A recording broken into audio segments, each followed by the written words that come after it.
Pasteur Life, bonjour. Ouais, bonjour pour les États-Unis et bonsoir pour ici à Dubaï.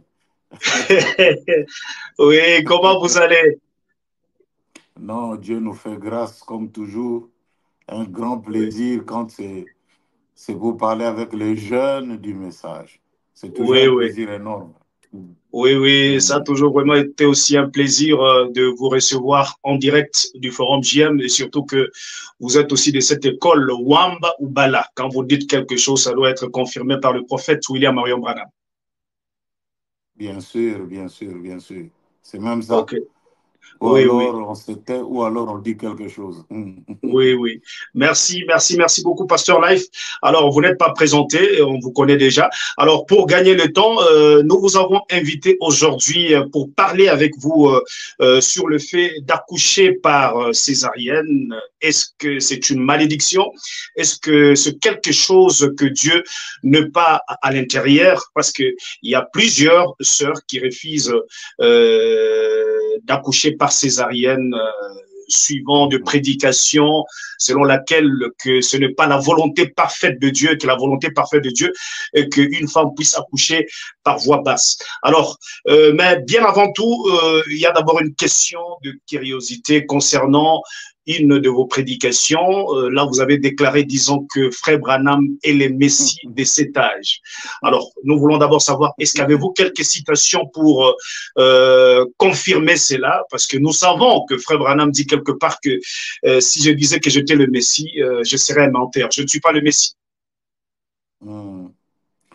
Bon, vraiment, dans cette grande école de Wamba ou Bala, Oui, Euh, je voulais tout d'abord commencer, toujours tout d'abord par fixer, parce que, excusez-moi, aujourd'hui, j'aimerais bien euh, faire en sorte que je puisse beaucoup plus lire, lire Frère Branham, c'est-à-dire que lire Frère Branham et aussi avec des conseils. ok, Laissez-moi lire trois citations avant que je mette ça comme un fondement, que je ok, lise trois citations seulement et puis nous allons continuer. Frère ok, sans Branham dit problème. dans Apocalypse chapitre 5, deuxième partie, prêché à Jeffersonville, USA, dimanche le 18-6, 61. Écoutez bien, vous qui aimez bien le prophète quand il parle. Paragraphe 67, il dit maintenant, à mes amis qui sont à divers endroits au monde et qui entendront ceci sur bande magnétique. Et ici, je dirais que je dois apporter des doctrines en tout pour entreprendre ceci. Et tout homme qui n'a pas de doctrine n'a pas de ministère. Ok, Donc, un homme qui n'a pas de doctrine, qui ne sait même pas qu'est-ce qu'il est en train de raconter, il n'a pas de ministère. Une deuxième citation. Il dit ceci. Euh, il dit, dans la prédication, comme vous le savez, ça ce sont d'ailleurs nos choses. Euh, trois sortes de croyants. Hein, trois sortes de croyants. Toi qui aimes bien les citations et tous les jeunes. Il dit ceci, trois sortes de croyants à Jeffersonville, prêché le dimanche 24 11 63 le soir, paragraphe 154. Oh là là, c'est exactement la même chose que les pharisiens ont vendu et qu'ils ont fait, voyez-vous. Malgré la sagesse qu'ils avaient, ils reniaient pourtant, pourtant toute la parole de Dieu, alors qu'elle était parfaitement prouvée et leur était confirmée. Ils essayent toujours de trouver quelque chose et pensent qu'il y a un truc. Ça, c'est l'attitude des pharisiens. Donc, ils cherchent toujours quelque chose. Ils ne sont pas convaincus dans leur esprit. Ils ne peuvent pas croire cela. Vous pouvez tout leur dire, ils se rétractent de nouveau. Vous pouvez tout leur dire, ils se rétractent de nouveau et vous ne pouvez faire pénétrer cela. Vous voyez, observez-les. Ils sont attentifs pendant un certain temps. Juste une faille. Voilà tout ce qui leur intéresse. C'est ce que c'est. N'eût été la grâce de Dieu, toutes mes fautes, mes failles auraient été dévoilées si j'en avais. Vous voyez, c'est la grâce de Dieu parce qu'il n'y a pas de faille dans la parole, c'est l'évangile pur. Ça, c'est la deuxième citation. Et ok, la dernière, pour que je puisse maintenant répondre, euh, euh, ce frère Branham dit ceci. Euh, se revêtir de toutes les armes de Dieu. Un peu vers la fin, Frère Branham dit ceci. Ainsi, donc, paragraphe 33, Ok. il dit, eh bien, nous voyons, excusez-moi, je vais prendre plutôt quelque chose de percutant qui est juste très court. Hein. Il dit, se revêtir de toutes les Ok. armes de Dieu. Ok. Prêché donc à Santa Maria, en Californie, le 1-7-62, paragraphe 50. Nous connaissons notre ennemi. On Ok. connaît qui? Notre ennemi. Car Ok. tout ennemi, maintenant frère, je me suis tenu loin de la doctrine, vous voyez, jusqu'à présent, mais je dois dire ceci. Tout ennemi qui raisonne, ou toute personne, toute église, toute organisation, tout individu qui raisonne sur un seul iota de la parole, c'est votre ennemi. Il faut la parole pour vaincre l'ennemi. Ok. Tu entends un peu la teneur de ces citations ici. Ici, avec cette émission, j'aimerais un peu faire la technique de Zacharie avec Elisabeth. Hein. Sauter un peu les pasteurs pour parler aux enfants de Dieu. Ceux-là qui ont de ces pasteurs qui ne veulent pas croire toute la parole, ils sont seulement limitrophes en train de chercher juste des petites erreurs à gauche et à droite. Frère, c'est pour votre âme. Et il faut faire très attention avec ces gens de personnes. S'il faut même les quitter, il faut les quitter.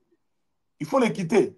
Parce que ça ne va pas. Donc, on va de raisonnement en raisonnement, en raisonnement, en raisonnement, et ça ne va pas. Voilà. Et maintenant, pour répondre à ta question, est-ce que Frère Branham dit que Ok. il dit que lui n'est pas le Messie, mais moi j'ai dit que il est le Messie de l'âge. Bon, écoutez, Cédric, qui dites-vous que c'est Phoenix, Arizona, du 27-12 au 64, paragraphe 71, Frère Branham dit. Tous avaient leur propre interprétation de la parole. C'est ce qui, la raison pour laquelle Israël ne reconnut pas Moïse. C'est la raison pour laquelle le monde ne reconnut pas Noé. C'est la raison pour laquelle tous les prophètes ne furent pas reconnus. Les gens avaient leur propre interprétation de la parole. Mais Dieu, dans chaque âge, a eu son Messie. Rejeter le message de Noé, c'était rejeter Dieu. Rejeter Noé, c'était périr. Rejeter Moïse, c'était périr. Ils étaient des messies oints pour leur âge respectif. La parole qui était promise pour cet âge-là. Lorsque Jésus est venu, il était la plénitude de la parole. Dieu lui-même ayant revêtu la forme humaine avec de la chair et des os, loin. Ils auraient dû voir cela. Est-ce que j'ai fabriqué ça? Je crois qu'après l'émission, je vous enverrai que Moïse était le Messie oint de son âge. Noé était le Messie oint de son âge. Je vais aller même plus loin que ça, hein, frère Cédric. Ok, Dans, nous vous qui écoutons. dites-vous que c'est? Ok. Qui dites-vous que c'est? De Ok. Phoenix, le dimanche 27 au 12 au 64. Frère Branham dit ceci, paragraphe 85. 85. Il a dit, Ok. soyez un comme moi et le Père, nous sommes un. Oui. Cette sorte d'unité, alors comment cela se fera-t-il? La parole en nous sera la parole ointe. Voilà l'unité de Dieu. Voyez-vous, l'unité de Dieu, c'est la parole ointe en vous. Vous voyez, alors vous devenez un fils, un messie de l'âge. Ok. Bon, comme tu l'as dit, ok, ok. Bon, moi aussi, Mais vous dites que... Allô? Pasteur, vous m'écoutez? je t'écoute très bien. Ok, vous venez de lire le prophète. Ici, on ne discute pas quand Que il fait même Branham nous-mêmes, parle. nous-mêmes, Oui. nous-mêmes, nous sommes des messies de l'âge. Nous sommes de Messie de l'âge. Alors, maintenant, que dites-vous? Comment maintenant réconcilier la citation? Parce qu'il y a la citation que... Attends-moi, je Ok, termine. Attends-moi, je ok, termine. ok, Qui dites-vous que c'est, paragraphe 121? Maintenant, remarquez, Moïse, la parole ointe. Et quelle que soit la manière dont nous l'appelons, j'espère de vous comprendre que j'ai dit qu'il était le Messie. Il était la parole ointe qui avait été promise pour ce temps-là. Moïse l'était. Croyez-vous cela? Certes, le mot Messie signifie oint, vous voyez. Maintenant, Noé fut loin de son temps. Abraham a dit qu'il y avait que son peuple séjournait 400 ans dans la servitude, qu'il sortait par une main. Ça, c'est Frère Branham qui l'a dit. Il dit encore, qui dites-vous que c'est? Prêché à Phoenix, dimanche le 27-12-64, paragraphe 126. Il dit, Seigneur, montre-moi ta gloire, je suis prêt à me rendre en Égypte. Je ne suis pas un homme éloquent, je ne sais pas bien parler, mais laisse-moi simplement voir ta gloire. Et il a lui a montré. Alors il est parti et a pris ces mêmes choses. Et pour montrer qu'il était le Messie oint. Cet homme a ramassé de la poussière de la terre, l'a jeté en l'air, et des mouches et des puces se sont envolées. À partir de cette poussière, elles ont recouvert la terre. Qui, à part Dieu, pouvait créer? Il a pris de l'eau du fleuve et il s'est transformé en sang. Qui pouvait faire ça en dehors de Dieu? Qu'était-ce? Il était complètement soumis à la parole ointe de Dieu, au point qu'il était le Messie. C'est vrai que c'est toi qui poses des questions. Oui. Un homme comme Cédric peut être le Messie de son âge quand il croit à la parole. Moïse était le Messie de son temps. Frère Branham dit, dans chaque âge, Dieu a un Messie oint pour chaque âge. Frère Branham ne peut pas être le Messie oint de cet âge. Moi, il faut qu'un pauvre malheureux qui n'est jamais monté sur la montagne, je peux être le Messie. Je peux être le Messie. Et Frère Branham ne peut pas être le Messie. Le problème, c'est comme nous le disions la fois passée. Il y a la crainte des gens. Quand vous dites ça, vous risquez d'adorer. On n'adorera personne. Si Cédric est un messie de l'âge, laissez-moi ajouter une petite citation. Et alors, tu pourras peut-être poser une question pour que je puisse encore éclaircir. Qui dites-vous toujours que c'est paragraphe 138? Frère Branham dit vers la fin, il dit, le Saint-Esprit en vous ponctuera cette parole, chaque parole par Amen, Amen, Amen. Lorsque la parole dit quoi que ce soit, vous dites c'est la vérité, Amen. Parce que vous êtes d'accord avec la parole, vous êtes d'accord avec Dieu. Vous et Dieu êtes un. Dieu en vous, vous êtes son fils et sa fille. Cela fait de vous un Messie pour lui, la parole ointe vivant en vous. OK. Je Nous laisserai à croyons, tout un chacun d'aller tirer ses nous, conclusions. Moi, je suis un Messie. Frère Branham est un Messie pour son âge, tel que Moïse l'était, tel que Noé l'était, et dans chaque âge, il y a un Messie. Si Frère Branham est venu dans ce dernier âge d'ici, c'est le Messie de cet âge. Mais cela ne nous amène pas, parce que le Messie veut dire quelqu'un qui est oint. Vous vous rappelez, Frère Branham dit que Hitler était le Messie pour l'Allemagne. Frère Branham dit que parce qu'ils étaient oints. Et il a été écrit dans Matthieu 24 qu'au temps de la fin, il y aura de faux oints, ou faux oints, de faux messies. Quand quelqu'un est oint, être oint, ça veut dire que tu es un messie. Maintenant, il y a la grande différence.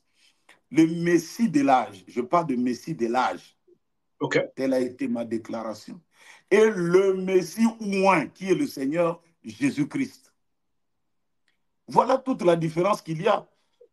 Frère Branham le dit, que Jésus-Christ, Messie, le grand oint, ou le oint, loin avec un grand O. Mais cela ne peut pas enlever que Paul, qu'est-ce que j'ai dit, Moïse était Messie pour son temps, et Noé était Messie pour son âge, et cela n'empêche que, attends, frère, laissez-moi un peu, mon fils, que je puisse un peu voir quelque chose ici, là.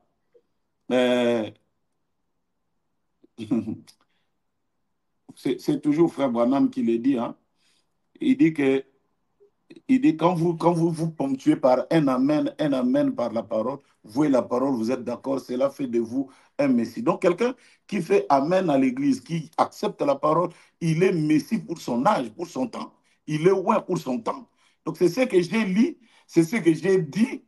Alors il y a quelqu'un qui se met debout, qui dit que non, il faut quoi fabriquer les choses et tout comme d'habitude. Et puis je voulais, c'est toujours avec beaucoup de regrets, hein. C'est toujours avec beaucoup de regrets. Moi, je croyais que ces choses ici étaient terminées.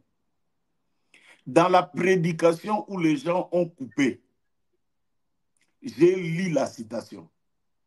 Moïse était le Messie pour son âge.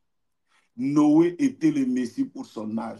Dans chaque âge, il y a un Messie pour cet âge-là. Cela fait de Frère Branham le Messie pour son âge. On coupe tout ça là, on prend juste... Ça, c'est une malhonnêteté, c'est diabolique, c'est infernal, c'est vraiment infernal. Donc, dire, tel que je l'ai dit, Frère Branham est Messie de l'âge, comme l'était Moïse. Et Moïse n'avait même pas un ministère qui est comparable à celui du prophète William Aaron Branham. Vous voyez, Noé n'avait pas un ministère aussi puissant. Dieu nous a donné un ministère très puissant dans cet état de la fin. Comment moi, il faut qu'en disant Amen, je peux être le Messie de mon âge et non pas Frère Branham? Qu'est-ce que vous avez contre Frère Branham? Hein? Pourquoi? Moi, je peux être le Messie et Luc, ça peut être le Messie parce que quand il est en accord avec la parole, il devient le Messie de son temps, mais pas Frère Branham. Non, là, il y a un problème. Sérieusement, il y a un problème. Ok. Merci, Pasteur Life. Nous croyons aux citations que vous venez de lire, parce que ici, c'est Branham ou rien. Tout ce que Frère Branham a dit, nous croyons, parce que nous croyons que Dieu a pensé, Frère Branham a parlé, nous autres ici, nous croyons sans réfléchir. Alors, maintenant, que dites-vous concernant cette citation que j'ai citée au début, où Frère Branham dit, si je disais que j'étais le Messie, je serais un menteur. Je ne suis pas le Messie, c'est Jésus-Christ. Alors, comment réconcilier avec le quelques citations que vous venez de donner, que Moïse était le Messie et tout, nous sommes deux Messies. Avec ça, comment faire? Non, mais il faut comprendre. Frère Bernard dit, si je vous disais que je suis Dieu, ne le croyez pas. Il dit aussi ça. Si je vous dis que je suis Dieu, ne croyez pas. Il a dit ça. Mais est-ce que c'est là, le Cédric, cela ne fait pas d'un prophète qui reçoit la parole un petit Dieu, vraiment. Nous-mêmes qui avons cru le message, ne sommes-nous pas des dieux? Mais il faut qu'on place les choses dans leur contexte. Hein? On a peur, il faut toujours expliquer. Pourquoi tu as lu ça? Il faut nous expliquer. Où est-ce que nous allons avec ça? Est-ce que tu sais que même dans le ministère de Jésus, il est arrivé de faire des déclarations sans expliquer? Pourquoi? Qui est notre inspecteur pour nous dire chaque fois ce que tu as dit, explique? Pourquoi? Pourquoi doit-on toujours expliquer que moi, il faut que je suis le Messie de l'âge? Dans chaque âge, il y avait un Messie. Pourquoi doit-on toujours expliquer? Pourquoi? Dites-moi un peu. Quelle est la raison qu'on doit toujours expliquer? Si tu n'as pas le Saint-Esprit, c'est toi qui vas aller adorer l'homme. Mais moi, je sais, le Saint-Esprit en moi ne peut pas renier la parole. Vous comprenez? Ne peut pas renier. Si je raisonne d'un seul iota avec la parole de Dieu, je suis ennemi de Dieu. Et par conséquent, vous devenez aussi l'ennemi de l'Ifoko. Voilà un peu ce que je peux dire. Donc, les choses doivent être dans leur contexte. Quand on dit le Messie de l'âge, Jésus est le Messie du monde. C'est la terre entière. Mais dans chaque âge, il y a un Messie. Et c'est ce que moi j'ai fait comme déclaration. Que Frère Branham est le Messie de l'âge. Celui qui ne veut pas. Tant pis pour lui. Hein? Vraiment, c'est ce que je veux dire. OK. Alors, pour gagner le temps, là, nous rentrons directement à notre le pourquoi nous vous avons invité. C'était juste entre parenthèses, on voulait juste avoir quelques citations. Alors, Excusez, Cédric. oui. Excusez-moi. Tu sais, ça me fait même rire. Hein, ça me fait rire. Je suis à Dubaï. Oui. Et à Dubaï, j'étais parti avec les enfants parce que j'étais venu ici. Moi, j'étais en France pour aller voir un peu le médecin pour essayer d'arrêter le traitement et tout. Et les enfants étaient venus seuls ici à Dubaï. Et on les a arrêtés à l'aéroport. On les a arrêtés à l'aéroport et tout. On a dit, si votre papa ne vient pas, vous n'allez pas sortir. Et j'ai senti l'amour de Dieu, comment Dieu aime ses enfants. Je n'arrivais plus à manger. J'ai pris un avion rapide et je suis venu faire sortir les enfants de là où ils étaient. Donc là, nous sommes dehors, ils sont contents, papa, et tout. On est allé dans le désert parce que je voulais quand même leur enlever un peu ce qu'ils avaient vécu comme traumatisme. Nous sommes allés dans le désert ici à Dubaï pour aller rouler. On roule avec des trucks, des motos, des 4x4 là, donc des motos très très puissantes. Mais pour entrer dans le désert, il faut s'habiller en blanc jusqu'en bas et puis avoir des trucs à cause du sable, à cause de la chaleur. Parce qu'il y a des gens qui tombent là-bas à cause de la chaleur. Vous savez que les Oui. Blancs chassent la chaleur. Donc, c'est tout le monde qui va entrer là-bas, vous porter. Et puis, j'ai pris une photo avec les enfants. Mais je te dis aujourd'hui, les gens qui ont vu la photo, la journée d'aujourd'hui, Cédric, ils m'ont attaqué par des questions. Pourquoi tu portes une robe? C'est les habits de femme. Pourquoi tu l'as porté? Donc, que vraiment, pardonnez-moi cela que je vais blesser. Vous savez, l'ignorance et même le manque de voyager dans le monde, hein, connaître les cultures des autres pays, c'est aussi un danger vraiment, un danger pour beaucoup de nos prédicateurs. Que Dieu leur donne, ma prière, que Dieu leur donne des moyens pour qu'ils sortent aussi. Euh, la tenue là que je porte, on dit que c'est pour les femmes. Ça s'appelle la kendura. Kendura, c'est la tenue masculine des hommes ici à Dubaï. Ce n'est pas pour les femmes. Ce n'est pas pour les femmes.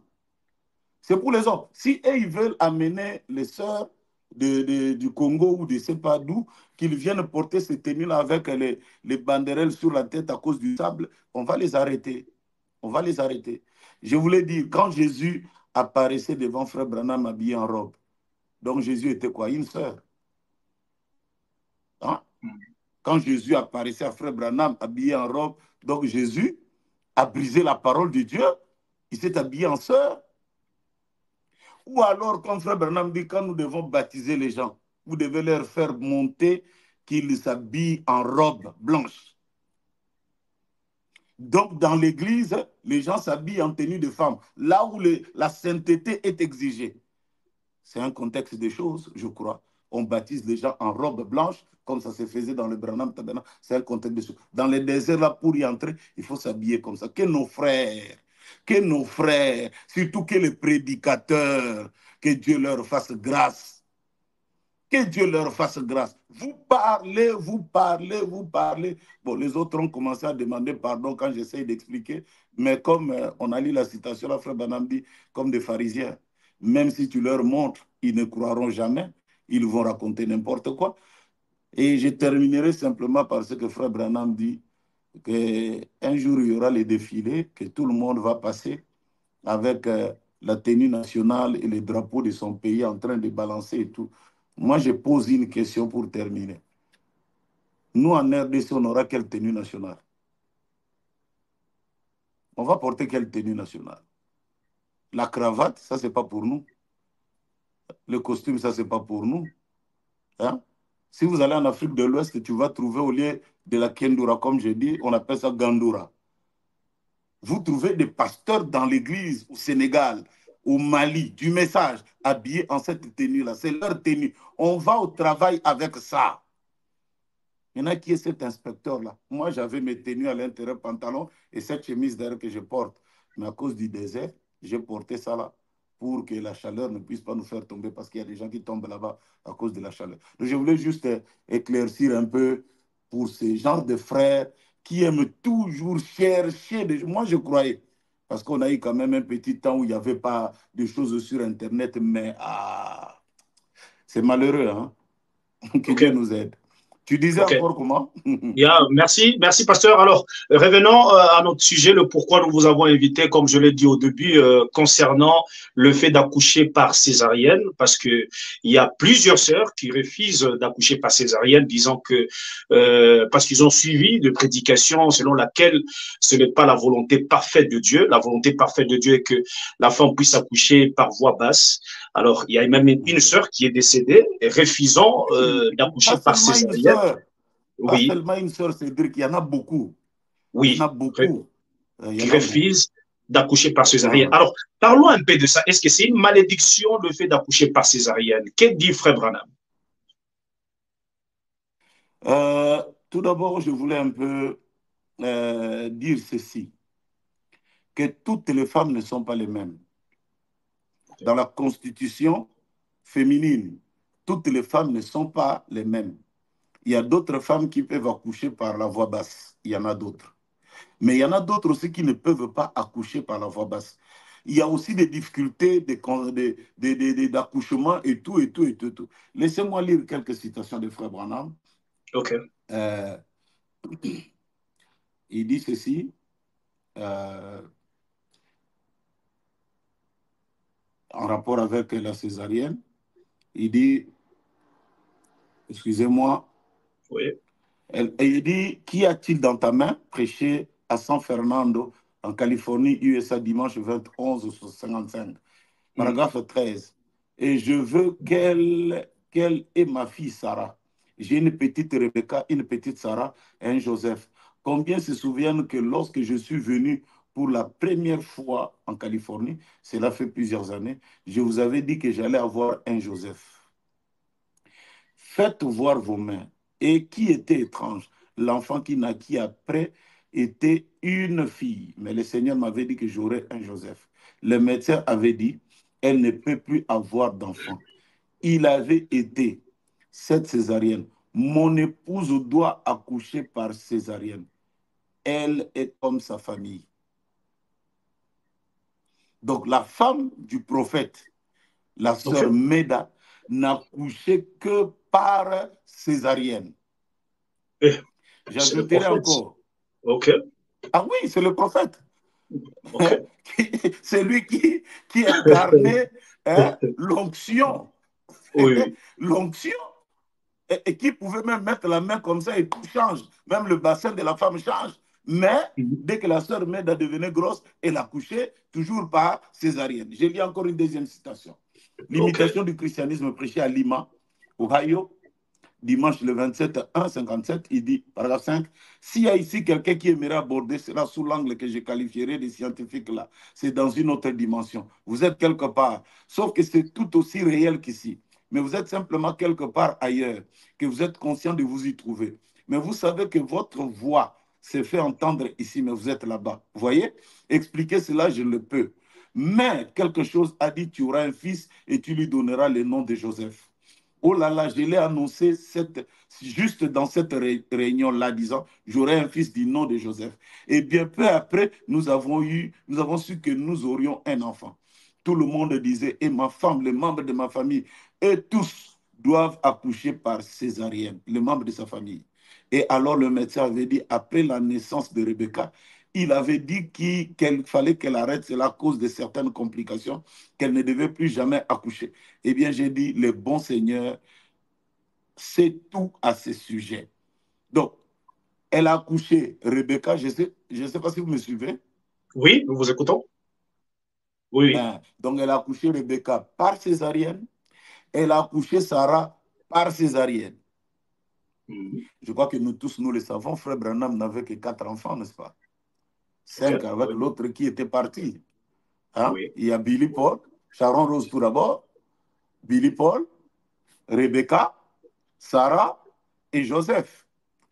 Billy Paul et sa sœur Sharon, c'était avec Oui. la sœur Hope, non? Ce Mhm. n'était pas Mhm. avec la sœur Meda. Maintenant, OK. quand il parle même de Joseph, Mhm. voilà un peu le paradoxe. Il dit ceci. Mhm. Le paradoxe, il dit, euh, hmm, excusez-moi, tournez le regard vers Jésus. Il dit, paragraphe 85, prêché à Jeffersonville, le dimanche 29-12 au 63 le soir.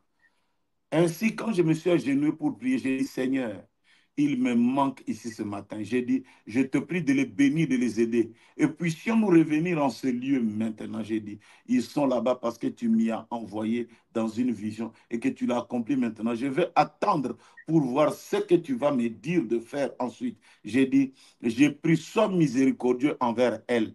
Vous connaissez l'histoire, quand Dieu voulait frapper la sœur Méda Oui, et qu'elle oui. avait fermé la porte à son mari et que Dieu voulait la frapper.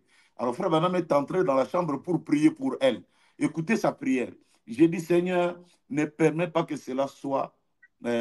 que cela soit malin. Et fait que ces médecins attendent jusqu'au premier de l'an pour enlever cela. J'ai horreur de la voir subir cela. J'ai dit, Seigneur, elle ne l'avait pas fait exprès ce matin-là. Elle ne l'avait pas fait intentionnellement. J'ai dit, Seigneur, pas une seule fois, elle a prononcé un mot quand je partais tenir des réunions. Elle reste pendant des mois ou que sais-je encore. Pas une seule fois, elle a ouvert la bouche à ce sujet. Elle a toujours envoyé mes habits au nettoyage, lavé mes chemises, et tout préparé pour que j'aille tenir des réunions. Et ensuite, elle se demande comment elle peut servir Dieu. Vous, femmes, en servant votre mari, vous servez Dieu, bien sûr. Et maintenant, alors, quand je rentrais tout fatigué, épuisé, que les gens venaient de partout, je devais partir quelque part pour une partie de pêche ou une tournée de chasse. Eh bien, beaucoup de femmes se seraient emportées à cause de cela. Que faisait-elle? Elle a prêté mes habits de chasse pour que je puisse partir, pour que j'aille. J'ai dit, Seigneur, elle ne l'a pas fait exprès. J'ai dit, elle a dû être opérée 3 fois pour des césariennes. Ok, ok. C'est Dans la les cité. 3 fois-là, Ok. même le frère Joseph qui est venu en dernière minute. Attendez, Cédric, que je vous révèle quelque chose d'autre. L'imitation du christianisme. Parce qu'il y avait une femme qui disait que cette fois-ci, la femme de frère Bernard va mourir, elle aura encore une césarienne quand elle a eu la grossesse tout d'abord de Sarah. Elle a commencé à raconter des choses. Elle jetait des papiers partout disant que je vais aider William Branham, je vais être son mentor pour l'aider, qu'elle arrête, sa femme va mourir, patati patata. Et ça avait tellement tourmenté même la sœur Meda que frère Branham est allé prier dans le Greensmill. Vous connaissez là où il disait que même le FBI ne peut pas me voir. Il est allé Ok. prier là-bas. Écoutez maintenant, quand frère Branham revient vers la fin, euh, il dit ceci. Vers la fin, il dit, j'ai dit, écoute chérie, nous aimons sœur Maggie. Parce que la sœur Maggie, c'était une infirmière qui devait être à côté de la sœur Meda pour la consoler tout le temps et tout. Mais nous ne comptons pas sur elle. Nous comptons que le Seigneur Jésus. Vous voyez, j'ai dit, nous aimons sœur Maggie. Et j'ai dit, j'aimerais que tu aies bon courage. Elle a dit, pourquoi? J'ai dit, sais-tu où j'ai été? Elle a dit, j'ai une idée. J'ai dit, ainsi dit le Seigneur, c'était réglé. Vous voyez, la même. Donc, pour même la naissance de l'enfant, que la sœur Meda n'allait pas mourir, frère Branham a reçu le ainsi dit le Seigneur. Mais cela n'a pas empêché d'être opéré pour la 3e fois pour l'enfant. Vous voyez, ce n'est pas une malédiction. C'est Ce pas une n'est pas malédiction. une malédiction. Ce n'est pas une malédiction. Voilà une autre citation, Cédric, où ça vraiment, ça m'a fait tellement de la joie. Euh, euh, euh, Excusez-moi, ici, frère Branham dit, il parle d'une sœur. Le nouveau ministère de William Aaron Branham prêchait les 6-4-59 à Los Angeles. Écoute un peu ce qu'il dit. Paragraphe 121. Vous attendez une opération. Là, c'est pendant le discernement. Et ce sera plus d'une opération. Vous êtes enceinte. Maintenant, la raison pour laquelle j'ai dit cela, c'est parce que quelqu'un pourrait penser que c'était une tumeur. Ce n'en est pas une, mais il faudra aussi subir une autre opération à cause d'une hernie. C'est vrai, n'est-ce pas? Et vous mettrez au monde un enfant. Mais il faudra que ça se passe par césarienne. Est-ce vrai? Levez la main, allez, Dieu va vous bénir et tout ira très bien. Que Dieu bénisse notre sœur. Ouais. Donc, frère Branham n'a même pas dit que, ainsi dit le Seigneur, la césarienne s'est enlevée. Il dit non, allez-y, ça va bien se passer. Donc, vas-y. Donc, il y aura une opération qui va se faire et tout, et tout, et tout. Donc, nos sœurs, encore une fois, tel que tu le dis là, tel que moi je l'ai dit, tel que nous le disons, nous crions. Que nos sœurs arrêtent de croire que si c'est une opération par césarienne, c'est qu'elle est maudite. Si c'est une opération, mais cela n'empêche, ça c'est presque la dernière citation, frère Cédric, cela n'empêche que nous puissions un peu lire ce que frère Branham parle ici d'une sœur. Il parle d'une sœur. Euh, Excusez-moi, il dit, excusez-moi un peu que je voie, il parle d'une sœur elle, devait avoir la césarienne, mais qui est venue voir frère Branham en disant que elle ne voulait pas de la césarienne.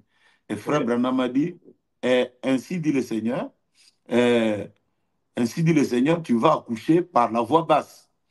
Ainsi dit le Seigneur, tu vas accoucher par la voix basse. Mais si, bon, c'est quand j'ai réfléchi à mes voix, précis à Chautauqua, Ohio, USA, vendredi 14 au 859, paragraphe 86. Que pensez-vous, madame? Croyez-vous que je suis le serviteur de Dieu? Cela vous a saisi, voyez? Vous savez que quelque chose se passe. Une vision m'a détaché de la petite femme. Que Dieu me vienne en aide. Après ceci, voyez? La femme s'attend effectivement à une expérience de l'hôpital. C'est vrai, n'est-ce pas? Une intervention chirurgicale. Et c'est pour un enfant. Vous êtes sur le point d'accoucher. Et le médecin dit qu'il doit venir par une césarienne, une intervention chirurgicale. Et vous voulez que je prie enfin que ça soit par une naissance naturelle. Est-ce vrai? Levez la main. C'est ainsi dit le Seigneur. Vous n'êtes pas d'ici, vous venez d'une ville appelée Worcester. C'est vrai. Madame Wenger, poursuivez votre chemin en vous réjouissant. Dieu vous guérisse et vous accorde les désirs de votre cœur. Donc ça, c'est un ainsi dit le Seigneur. Et ça, c'est un conseil à nos sœurs. S'il n'y a pas un ainsi dit le Seigneur et que le médecin trouve qu'il y a un danger, il faut que cet enfant sorte par césarienne.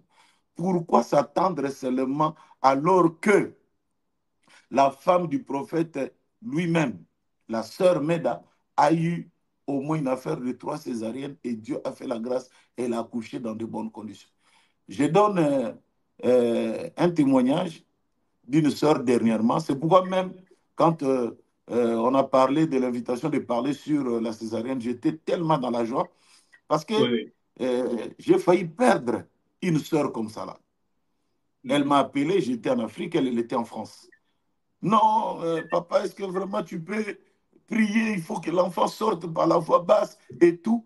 Alors qu'on commençait déjà à voir que l'enfant présentait des dangers. L'enfant avait bu le liquide amniotique. Parce que plus que l'enfant reste dans le ventre, si c'est un garçon et qu'il prend le liquide amniotique, il y a moins de bénédictions que cet enfant soit vu. Si c'est une femme, les femmes résistent à ces liquides amniotiques-là.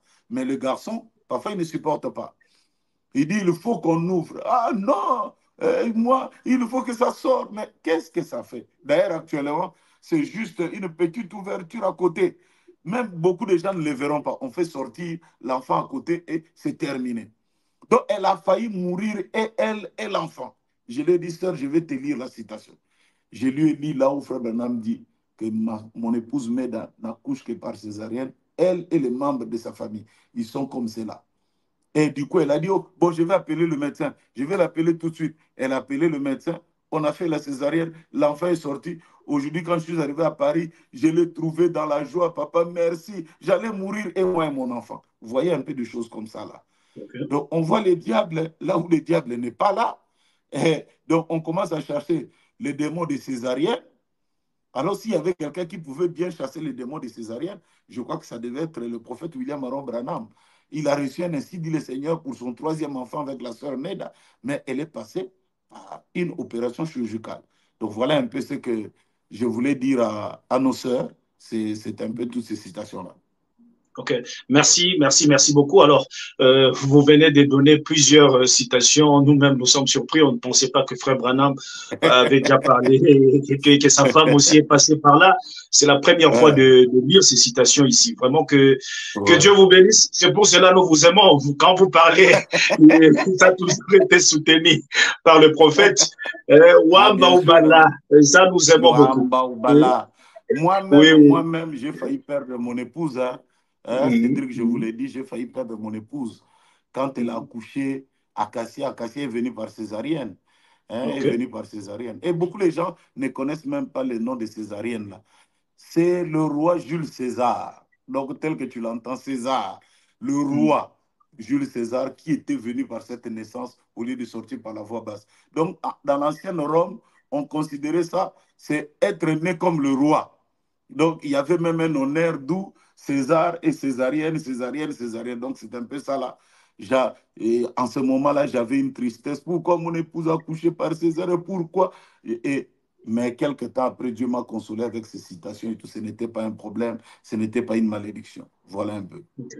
Merci, pasteur. Alors là, nous terminons déjà pour courir, c'est-à-dire regardons le temps, nous courons au temps. Alors, il y a une question, nous terminons par ici, votre commentaire concernant les élections aux États-Unis. Là, nous voyons Kamala Harris est en train de prendre le devant. Disons, peut-être, elle peut devenir présidente des États-Unis et cela soulève encore ce débat concernant la sixième vision.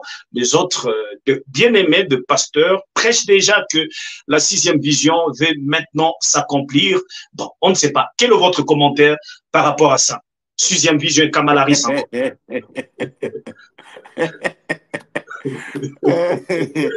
Cédric, on dit, hein, en des temps pareils, non? Les Oui, sages est calme. oui. Oui. Les sages est très calme. Il observe la prophétie. Nul n'est besoin de faire précipiter les choses par nous-mêmes. Parce que nous avons vu des gens qui ont sali leur ministère. C'était avec Hillary Clinton. On a vu des gens dire que si Hillary Clinton ne passe pas, je mets mon ministère en jeu. C'est que je suis un faux ministre et frère Branham aussi est faux. Je te dis que moi j'étais à Kinshasa. Un pasteur avait déjà fait des polos, des drapeaux d'Israël. Donc, ils attendaient que les élections, Hillary Clinton va passer et ils vont se réjouir le soir. Mais après, elle n'est pas passée. Ça c'est lui-même qui me raconte cette histoire. Il s'est enfermé dans la chambre, il n'arrivait plus à sortir. Il dit, maintenant dans le quartier, qu'est-ce que je vais devenir? Qu'est-ce que je vais leur raconter? Donc, c'est un peu ça là. La prophétie s'accomplit, c'est en ce moment-là que Frère Branham dit l'invisible devient visible. Et nous nous attendons à ce que l'invisible devienne visible. Frère Branham parle de vice-présidente ou du président. Donc, moi, je crois qu'on doit être conciliant. Peut-être qu'il y a eu des gens qui n'ont pas compris la prophétie quand elle est devenue vice-présidente et que Dieu veut vraiment amener les choses parce que ce qui est vrai, c'est que nous allons vraiment vers la fin.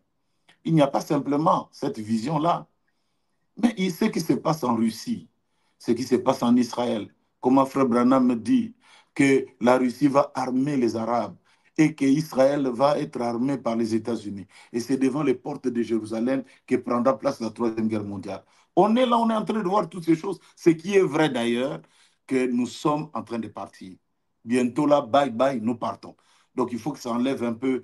Au-delà même de cela, Dieu est en train de faire des phénomènes un peu compliqués. Hein, des hommes bons, je dis bien des hommes bons. Des hommes bons dans le message sont en train de partir un à un, un à un, un à un. Est-ce que ça ne devait pas nous interpeller? L'histoire de Kamala Harris, si Dieu accomplit cela en son temps, nous allons revenir maintenant pour essayer d'en parler. Mais dire que Kamala Harris va passer, maintenant là, c'est moi qui connais. Frère Branham n'a jamais cité le nom de Kamala Harris. Il n'a jamais cité le nom. Il a dit une femme. Donc nous nous attendons à ce que cela s'accomplisse pour que nous tirons nos conclusions là-dessus. Voilà un peu ce que je peux dire pour l'instant. Ok. Si nous rentrons en arrière, on avait fait une émission avec vous où plusieurs étaient bénis. Vous aviez dit que concernant Kamala, vice-présidente, habillée en violet, et que c'était l'accomplissement. Si elle devenait présidente des États-Unis, ça sera encore l'accomplissement de la sixième vision, c'est-à-dire la sixième vision va s'accomplir combien de fois? Si peut-être elle devenait présidente. Elle dit vice-présidente ou présidente. C'est écrit, parce que je n'ai pas la citation ici, mais sinon, je vais te l'envoyer. Vice-présidente ou présidente. Donc, c'est bon, comme on l'a dit, hein, la prophétie, quand elle s'accomplit, elle a plusieurs applications. Frère Branham dit, je vais sortir mon fils de l'Égypte. Donc, il dit, ça parlait parfois d'Israël. Israël, c'est le fils aîné de Dieu, est sorti de l'Égypte. Et quand Jésus est allé en Égypte et que Dieu est venu le faire sortir aussi, j'ai fait sortir mon fils de l'Égypte. Une même écriture, mais avec plusieurs applications. Vous voyez, aujourd'hui aussi, quand nous sortons du monde pour croire le message, Dieu est en train de faire sortir son fils de l'Égypte. Donc, faire sortir de l'Égypte, là, une seule écriture, une seule prophétie, mais avec plusieurs applications. Donc, moi, je crois, comme je l'ai dit, en des temps pareils, il faut être calme et observer. Et la chose s'accomplit, nous reviendrons pour essayer d'en parler. Ok. Merci beaucoup, Pasteur Life. Comme nous l'avons dit depuis le début, ça a toujours vraiment été un plaisir de parler avec vous en direct du Forum JM. Quel est votre mot de la fin pour aujourd'hui? Nous terminons par ici. Non, mais Le mot de la fin, c'est que vous aviez toujours été une grande bénédiction. Moi, je croyais, moi, je l'ai dit toujours, que des gens comme nous, quand les gens sont là toujours en train de critiquer, vous ne savez pas ce que vous faites. Vous ne savez pas ce que vous faites. Vous êtes en train de nous élever dans le cœur des enfants de Dieu. C'est pourquoi même les autres sont surpris aujourd'hui à des églises. On cherche les pasteurs, il faut pour qu'ils deviennent pasteurs. Alors, et pourtant, ils sont là. Pourquoi on ne vous choisit pas? Parce que les enfants de Dieu voient comment vous êtes en train de maltraiter un frère, comment vous êtes en train de les faire tomber dans la boue pour rien. Et pourtant, quand je lis ici, il n'y a rien de ce que j'ai fabriqué. J'ai lu le message, j'ai lu le prophète, j'ai lu Frère Branham à l'appui, Wamba ou Bala. Donc j'ai lu et j'ai lu et j'ai lu. Donc il n'y a rien de pensé de l'Ifoko. À moins que vous dites que c'est une fausse doctrine, celui qui nous l'a enseigné, c'est Frère Branham. Donc, selon vous, Frère Branham est un faux enseignant. Et ça ne sert à rien. Nous, on préfère rester encore avec notre faux enseignant là, selon vous. Nous, on préfère rester avec le prophète. Mais si vous étiez venus pour être des chrétiens frontaliers, vraiment, vous n'êtes pas les bienvenus parmi nous. Comme disait un vieux slogan des gens du message, restez dans le message et vous serez en sécurité. Si vous n'êtes pas dans le message, vous serez poursuivis. Voilà, je termine par là. Merci, merci, merci, merci, merci beaucoup à tous nos frères et sœurs. Restez toujours branchés dans votre forum Les Jeunes du Message pour être toujours à la page sur tout ce qui se passe et se dit dans le monde du message. Encore une fois, je suis jeune, j'aime le message. Les Jeunes du Message, c'est Branham ou rien. Wamba ou Bala. Yes. Oh frère, comprenant, yes. Pasteur là vient de donner des citations. Oh césarien ou quoi? On a donné la femme du prophète est passée par là. Alors, tout était très clair. Que le Seigneur vous bénisse, pasteur. Shalom et bye bye. Shalom, que Dieu bénisse. Amen, amen, amen.